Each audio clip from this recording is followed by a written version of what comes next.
Hello, and here I am again to talk to you once more for 5 minutes about all things lighting and things that could be of interest to you, those who operate lights or install lights in the sectors of aviation, maritime and sports lighting.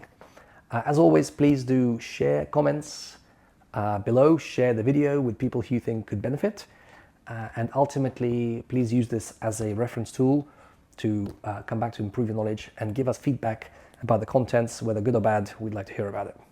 So today, for the next 4 minutes, I'd like to talk to you about our Midstream Photometric Measurement Guide. This is a guide document which took us quite a long time to perfect, correct and put together. And it's available on our website to download for free. Now, this is about measuring the lighting on an aircraft stand. And it actually is a step-by-step guide that starts with really the main areas of what we need to be measuring, why we need to be measuring, and how we need to be measuring.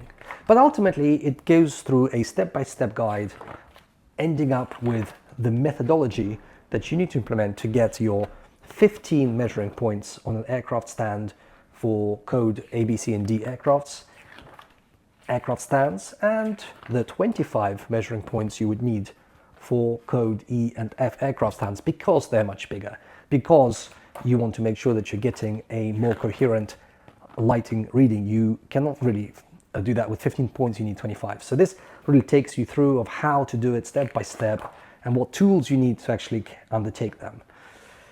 It also allows you to measure the vertical levels and teaches you how to do that too, but as you know, there are two types of methods for taking vertical readings, and this also goes through both, including the second, which is taking the vertical measurements in two directions in perpendicular to the fuselage of the aircraft. So this is also covered in this guide. We talk here also about how to measure service roads and taxiways, and also why taxiways and service roads are not covered by ICAO Annex 14 for apron floodlighting. Apron floodlighting covers aircraft stands, which are different to taxiways and lanes, which are actually maneuvering areas.